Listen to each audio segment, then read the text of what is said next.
ঢাকার পর সিলেটে চলছে বিপিএল মিউজিক ফেস্টের দ্বিতীয় পর্ব।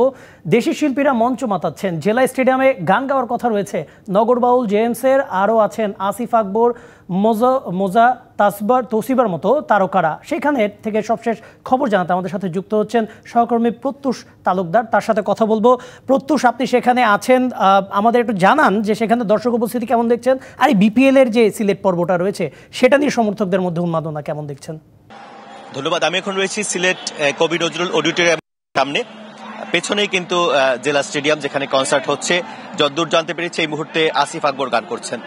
তো সবকিছু মিলিয়ে যে প্রথমে এখানকার যারা কনসার্ট দেখতে এসেছেন তাদের কথাটা একটু বলতে চাই। আমরা দেখেছি দুপুর থেকেই কিন্তু স্টেডিয়াম পাড়ার আশেপাশে মানুষজন ভিড় করছে।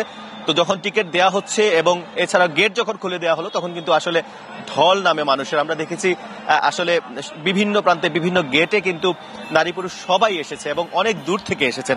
আমরা দেখেছি সিলেটের বাইরে হবিগঞ্জ, মৌলভীবাজার, সুনামগঞ্জ সহ আরো দূর দূরান্ত থেকে অনেকে, ঢাকা থেকেও অনেকে এসেছে, আমাদের সাথে কথা হয়েছে। তো সবকিছু মিলিয়ে অনেকদিন পর সিলেটে এত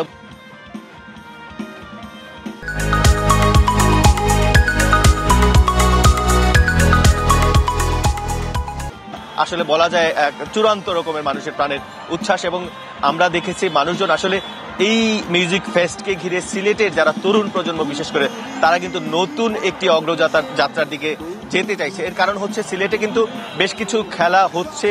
আমরা দেখেছি সম্প্রতি শেষ হয়েছে আয়ারল্যান্ড নারী দলের সাথে টি-20 সিরিজ, তারপর শেষ হয়েছে এনসিএল টি-20, সেটি সিলেটে হয়েছে পুরো সিরিজটি, এবং সামনে বিপিএল। তো সবকিছু মিলিয়ে ক্রিকেট কেন্দ্রিক যে তরুণ সমাজ তারা কিন্তু অনেকটাই উচ্ছ্বসিত এবং আশাবাদী। আরেকটি বিষয়, বিপিএল এ আসলে সবার প্রত্যাশা অনেক বেশি, যেহেতু সিলেটে ক্রিকেট হচ্ছে, মিউজিক ফেস্ট হয়েছে, সবকিছু মিলে সবাই চাইছে সিলেটের দলটা যেন ভালো করে।